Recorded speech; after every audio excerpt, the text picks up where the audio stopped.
bleu. Place au théâtre avec mon amie Amanda Faki. Théâtre. Oui, j'ai toujours trouvé que tu as un côté que j'aime beaucoup. Ah, c'est vrai, j'ai un petit côté Oui. théâtral. Ben, c'est pas Comment? petit, c'est Un un beau côté quoi? côté. Oui, voilà. Ben, j'aime ça, moi. Je te serre C'est la la main. dernière, Oui, en plus de c'est la la saison. dernière. Oui. Non, je suis pas convaincu que ce sera pas la dernière entre nous. Ben, de la saison. d'abord, J'espère on bien. suit. De la saison, Demain. exactement, de la saison Oui, mais estivale. puis, on suit tous déjà en famille sur Instagram, Mais par on va exemple. Voilà, c'est continuer, ça, mais la saison se exactement. termine demain. C'est vrai. Quand j'ai annoncé que j'allais être avec toi Oui. et Mario Dumont, Oui. t'as vu, j'ai choisi l'ordre. Oui.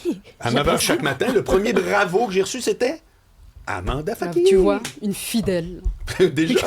Déjà. C'est beau. Amanda, j'adore ce que tu m'as proposé aujourd'hui.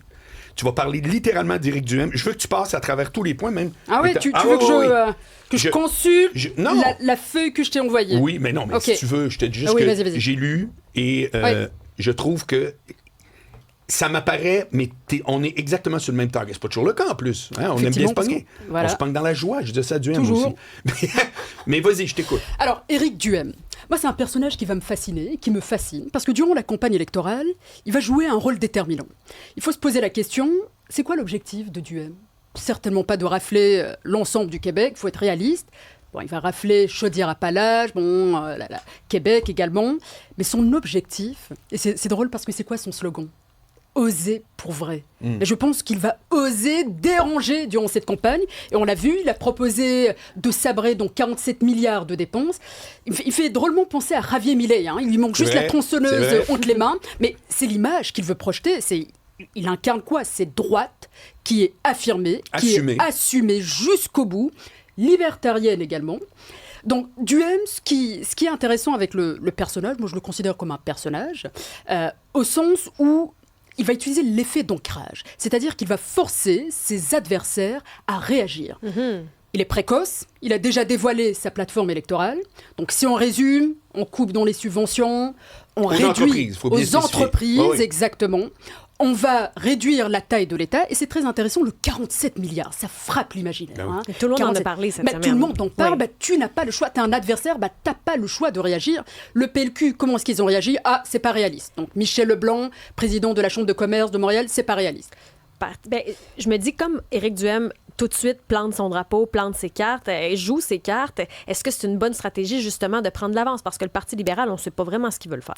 Oui, c'est une excellente stratégie parce qu'il n'a rien à perdre. Il a le luxe de proposer des mesures tranchées, assez dures, vraiment de droite. Mais, Il a- mais même toi-même, tu disais justement dans ce que tu m'as envoyé, puis je suis 100% d'accord. Il dit quasiment ouvertement, on sait très bien qu'on sera pas, on ne Bah gouvernera oui, pas le Québec. mais exactement, Mais on va c'est- avoir des députés cette fois-ci. Bah, c'est ça l'objectif, parce qu'on l'a vu en 2022, 530 000 votes, 13% des voix, avec 0 député. Bah, là, il a compris, il faut que je concentre ma stratégie. Ouais. Chaudière-Appalaches, Québec. Est-ce que ça devient, même si ce ne sera pas le nombre qui va faire la différence, mais en termes de discours, une troisième voie? Mais c'est ça qui est intéressant, parce qu'il le dit, je veux récupérer la troisième voie caquiste. Moi, j'ai envie de dire que l'autonomisme, bah, c'est du fédéralisme. C'est du fédéralisme plus revendicateur, mais il n'y a rien de révolutionnaire là-dedans. Lui, ce qu'il est en train de dire, bah, je vais hériter de cette troisième voie, la manière dont je vais l'incarner, bah, je vais ajouter un petit peu d'épices, hein. Il y aura des ingrédients libertariens, ça va être de droite. Donc nous, la manière dont on va incarner cette troisième voie, on va être beaucoup plus revendicateur.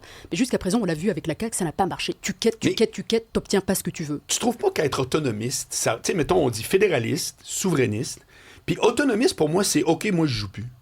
Bah, Tu sais, quand tu disais ça, on joue au cowboy, puis on dit OK, moi, je joue plus. Là. Si tu continues, moi, je joue plus. Ouais, bah parce que autonomisme, l'objectif, c'est on veut se sortir de ce clivage traditionnel fédéraliste-souverainiste. Et nous, Ouais, mais on va avec être quel beaucoup levier? plus... Avec quel levier? Bah, le levier, c'est juste plus revendicateur. Bah, lui, qu'est-ce qu'il propose? Bah, on va créer des alliances Oui, avec il nous en a parlé cette des semaine. provinces autonomistes. Mais le PLQ a proposé la même chose, c'est-à-dire nous, on va bâtir des alliances. On se souvient de la conférence de presse, c'était assez beige, la proposition économique du PLQ, c'est on va être amis avec tout le monde, hein, on va être beaucoup plus collaboratif.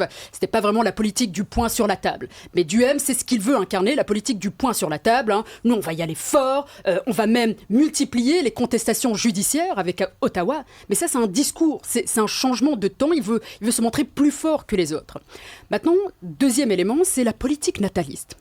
Et ça, c'est intéressant, parce que c'est un tabou, hein, parler de politique nataliste. On préfère même parler de politique familiale, parce que c'est un peu plus doux.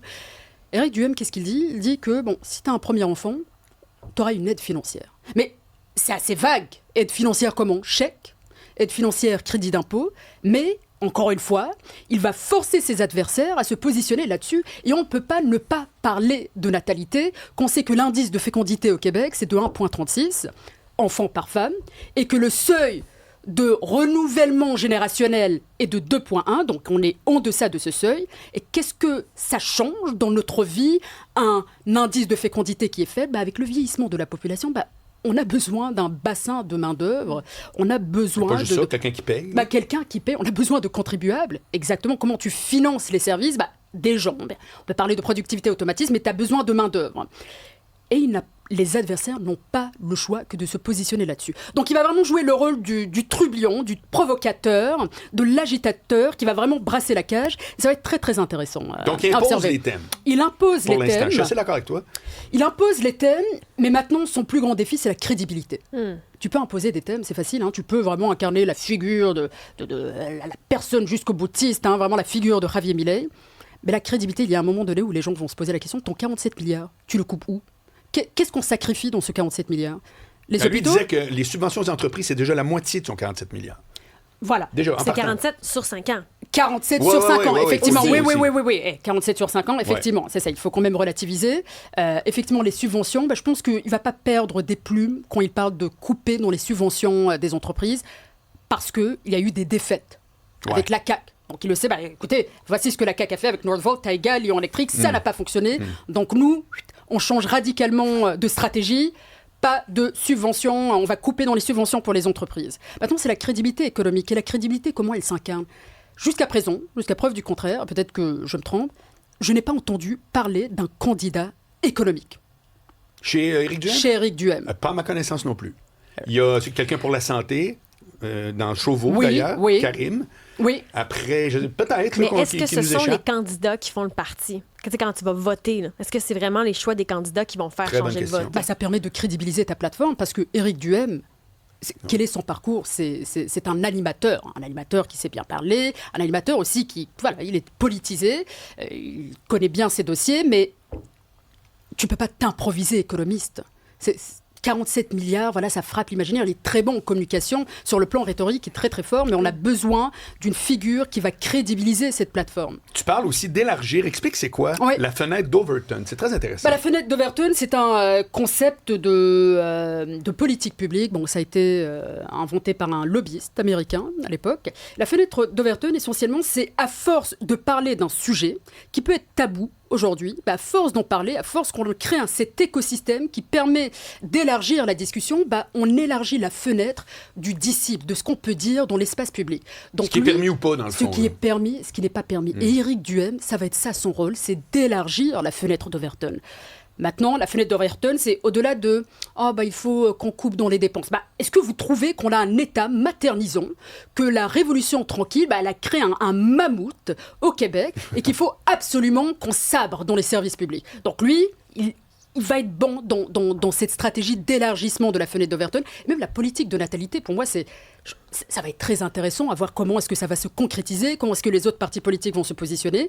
Et Duhaime, il s'inspire aussi des autres partis politiques. Sa politique de natalité, c'est les primes de bébé de Bourassa. Je pense qu'encore aujourd'hui, le troisième enfant, il y a un chèque de 3000 balles au Québec. Si je ne m'abuse. Je crois que j'ai même pas encore d'enfants, mais je pense que... Mais pourquoi, selon toi, c'est un peu sulfureux, une politique de natalité, pour une frange soi-disant féministe, par exemple? Pourquoi il associe ça comme si on voulait... il faudrait que les femmes aillent des bébés, puis ta gueule. Ça vient pas avec ça, papa. Moi, je comprends pas. Pourquoi est-ce que ça peut écorcher la sensibilité de certaines? C'est cette idée selon laquelle, fais des bébés pour la patrie. C'est deux affaires mélangées, là. Non, mais il y a ce discours, il existe. C'est-à-dire ce discours il y a un devoir envers la nation, fais des bébés. Mais je pense qu'on n'est plus là. On n'est plus dans ce genre de discours. J'ai l'impression que je l'entends encore, là, comme si c'était... Fais des bébés pour la patrie, ça je l'entends pas. C'est peut-être il y en a qui aiment bien amplifier cette rhétorique. Il y a cette rhétorique, mais il y a une façon d'introduire ce débat de façon apaisée. On a besoin de bébés. C'est-à-dire, oui, mais parler de natalité... Après ça, si une dit « moi, j'en veux pas », fin de l'histoire. Mais exactement, ça dépend de ce que tu désires dans la vie, mais il y a des familles qui veulent des bébés. Les encourager, il y a où le problème? On les encourage, mais il faut aussi qu'on remédie la situation. Pourquoi est-ce que je suis incapable d'avoir des bébés? Je veux avoir des bébés, mais je ne peux pas avoir des bébés. Bon, il y a l'infertilité, mais il y a aussi le coût de logement, le coût de la vie. La capacité économique de... Voilà. Et il va imposer ces thèmes-là durant la campagne. Qu'est-ce que tu penses de la CAQ, des libéraux, comment ils se positionnent présentement, même si la campagne n'est pas commencée? Alors, les libéraux, ils se positionnent comme fédéralistes, nationalistes, régionalistes. Il y a trop d'adjectifs. Il y a trop d'adjectifs. C'est quoi régionaliste? Je ne sais même pas c'est quoi. C'est une bonne question. Qu'est-ce que ça bouffe en hiver? Mais ils disent, pour vrai? Oui, c'est régionaliste, nationaliste, fédéraliste. Fédéraliste, on le sait déjà. Régionaliste, peut-être décentrer le pouvoir. Voilà, la décentralisation, et puis l'immigration régionalisée davantage. Mais pour le moment, on ne sait pas qu'est-ce que ça bouffe en hiver. Le PLQ essaie d'incarner, encore une fois, parce que Duhem, il va damer le pion de la CAQ et du PLQ sur le plan économique. Donc, comment est-ce que le PLQ va se positionner? T'es sûr? Là, il est en train de jouer sur ce tableau. Oui. Il est en train de jouer sur ce tableau. Non, mais il fait juste dire qu'il coupe, mais je vois pas où est-ce qu'il encourage. Quand je pense à coupe, je pense à rigueur économique, rigueur budgétaire, et puis on fait attention pour pas balancer vers l'austérité. L'austérité qui a fait tant mal, et puis qui est rattachée au gouvernement de Couillard. Donc le PLQ va essayer d'incarner vraiment cette image de parti rassembleur. Charles Milliard, chaque fois dans ses discours, il mentionne le mot rassembleur à maintes reprises. Donc nous, on veut parler à 100% des Québécoises et des Québécois. Ça, c'est impossible. C'est impossible parce que c'est du... Tu peux pas plaire à tout le monde, non, c'est tu impossible. peux pas plaire à tout le monde. La politique, c'est comme du marketing. En marketing, Mais pourquoi? C'est un très beau sujet. Pourquoi on entend encore des politiciens qui disent qu'ils veulent être rassembleurs? Sais-tu quoi, la base de la démocratie, c'est pas d'être rassembleur. Non, c'est de gérer les conflits. Oui, c'est pas une d'être friction rassembleur, qui est... voyons. On veut des projets novateurs. Non, mais peu importe. Tu peux en proposer un, puis moi, je suis pas d'accord. Exact. C'est exactement le but. Et voilà. Mais de dire, on va faire un truc rassembleur, on va tout penser pareil. Parce qu'il veut marquer une opposition, il veut marquer une rupture avec la CAQ. La CAQ est perçue comme étant un gouvernement qui a semé la zizanie, qui a semé la division. Comme n'importe qui en politique, ça me fait rire. Mais il me semble que ça n'a pas été si pire que ça, la zizanie. En plus. C'est-à-dire que le PLQ va essayer de vraiment incarner cette figure de nous, on est là pour réparer. Mais ça marche pas. Malheureusement, ça ne percole pas ce genre de discours. Quand tu répares, tu ne regardes pas en avant. Là. Voilà, il y a ça. Maintenant, la CAQ, Christine Fréchette va essayer de convaincre monsieur et madame tout le monde. Écoutez, je suis bonne pour gouverner le Québec, élisez-moi, ça va être ça. Et je n'incarne pas la figure de mon prédécesseur. Et on le voit, je ne sais pas si vous observez un petit peu les candidatures annoncées. Beaucoup de jeunes, beaucoup de staffers. Oui. Et beaucoup de femmes. Beaucoup de femmes. Donc, est-ce qu'elle va essayer d'incarner cette figure de leader profondément féministe? Donc ça va être intéressant de voir son positionnement là-dessus. Ensuite, on a Québec solidaire. Québec solidaire, on le voit, ça plafonne. Mais Québec solidaire, sur l'échiquier politique, il se distingue radicalement du reste. C'est-à-dire, eux et Duhem, il y a un fossé entre les deux. Donc, eux, c'est plus de services, moins de coupes, essayer de démocratiser l'accès de plusieurs services publics. Et ensuite, on a le PQ. Le PQ, c'est intéressant, avec la sortie de PSPP cette semaine.